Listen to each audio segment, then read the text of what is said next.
Good morning, Taiwan, and thank you for sharing your day with us. I am Louisa Lee, here to keep you informed and entertained. 欢迎收看 Louisa 报报，每天给你最新奇、最有趣的新闻。First news about Prince Harry, who briefly served in the British military army. He has been honored in Washington, D.C. at the Atlantic Council, where he is applauded for his humanitarian efforts.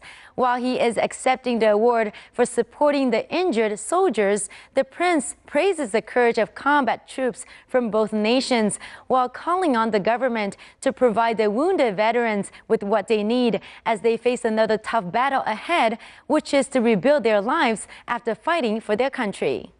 英国哈利王子今天获颁华府重要智库人道主义奖，表扬他对英国和美国受伤军事人员的支持。 Britain's Prince Harry is honoured by the Atlantic Council in Washington, D.C. He's been given the organisation's Distinguished Humanitarian Leadership Award for his work on behalf of wounded military personnel. The 27-year-old prince appealed to the US and the UK not to forget the wounded veterans of Iraq and Afghanistan when the fighting was finally over. For these selfless people, it is after the guns have fallen silent, the din of battle quietened, that the real fight begins, a fight that may last for the rest of their lives. We will all continue to support our armed forces in defence of freedom at home and abroad, but sooner or later, the coverage of them in the media will diminish or cease as coalition forces withdraw from Afghanistan. They will no longer be at the forefront of our minds. But the injuries left from a 7.62 bullet, an IED, watching a fellow comrade injured or killed, these are experiences that remain with you for life, both physically and mentally. We must be there for our servicemen and women and their families, standing shoulder to shoulder with them always. Earlier, the Prince met teams of British and US veteran athletes at a reception at the British ambassador's residence. They've been taking part in the Warrior Games, launched 2 years ago as an introduction to Paralympic sports for wounded and sick service members and veterans. Harry is a member of the British military and served briefly in Afghanistan. And now to news back here in Asia. The stars of the sci-fi film Men in Black 3 have received a warm welcome from fans in Seoul, South Korea, where 1,000 of them were standing by to catch a glimpse of Josh Brolin and Will Smith, who was accompanied by his wife Jada Pinkett Smith. 睽违了将近10年之后，《星际战警 MIB 3》终于这个月要上映了。片商先在首尔进行首映会，非常的热闹。 Returning from his 4-year break, Will Smith said at a news conference that playing the Agent J character for a third time feels like home, and shooting the film is like joining a family reunion. 10 years after the last installment of the Man in Black series, Will Smith plays the role of Agent J, who goes back to the past to save the Earth in danger, while Tommy Lee Jones plays the role of Agent K, who suddenly disappears even though he has the main key to solve the problem. Josh Brolin also appears as a young Agent K, who challenges a mission with Agent J. When speaking of his co-star Josh Brolin, Will Smith said that Brolin did a good job in capturing the role of a young Agent K. If you mess up Agent K, that's a little bit of career assassination. Right. You know, but no yeah, it was you know, one of the most iconic duos in American cinematic history. Right. But the first time he opened his mouth on set, he got applause, right? And it was just such an uncanny portrayal. And he's actually not going to get credit because it's so perfect. It just goes away. You just, by 5 minutes in, you're just watching a young Tommy Lee Jones. Brolin, who has portrayed George W. Bush in the 2008 film W, said that he welcomed the challenge of playing a young version of Agent K. Tommy, to me, is a much more difficult cadence than W was, so it was a challenge that I think I would have regretted had I turned it down. And I don't want to regret anything. Tommy Lee Jones said that he thought the first and the most recent Men in Black movie have the most imagination.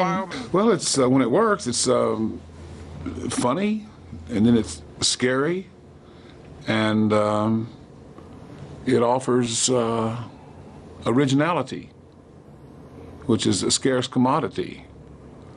That's why the first one worked. The second one was very successful, but didn't work quite as well because we didn't quite find the requisite originality. And I think there's some rather original thinking going on here with this movie. After participating in the Alien movies for 3 times, Smith joked that if aliens did exist, they'd visit him first. I think it would be arrogant of us as humans to think that we're the only living creatures in the universe. I haven't met any yet, and I hope not to. Right.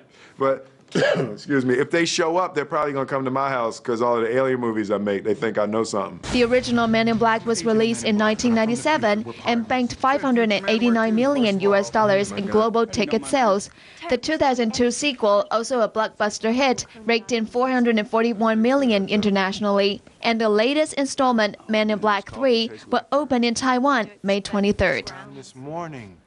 And the Hollywood stars, including Jennifer Lopez, Cameron Diaz, and Elizabeth Banks, may be freaking out about being moms in the upcoming romantic comedy What to Expect When You're Expecting.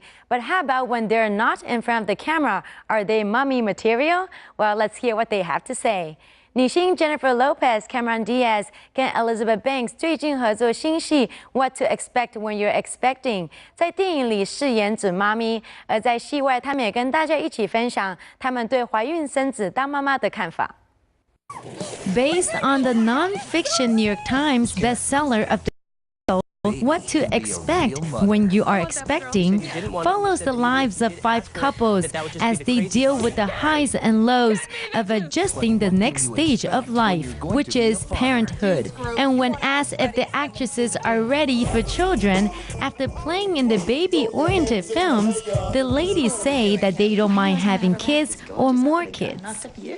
I would love to have a family at some point, open to whenever that's meant to be. I have a lot of children in my life now. I'm an auntie for 15 years. I have 15, a 12, 11, and a 3-year-old.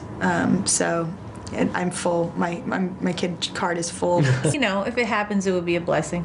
Lopez, who is mother to twins Max and Emma in real life, opens up about her steamy scenes with her on-screen husband, Rodrigo Santoro.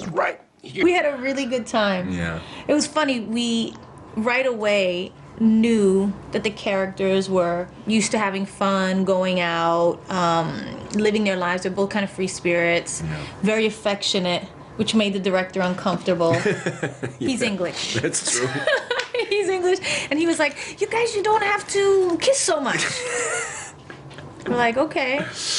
And many women have a difficult time dealing with the tough physical changes of pregnancy, including Elizabeth Banks' character, who faces all sorts of discomforts in the film. It's really hard. I have no control over my body or my emotions. Scare Bear, I'm sorry.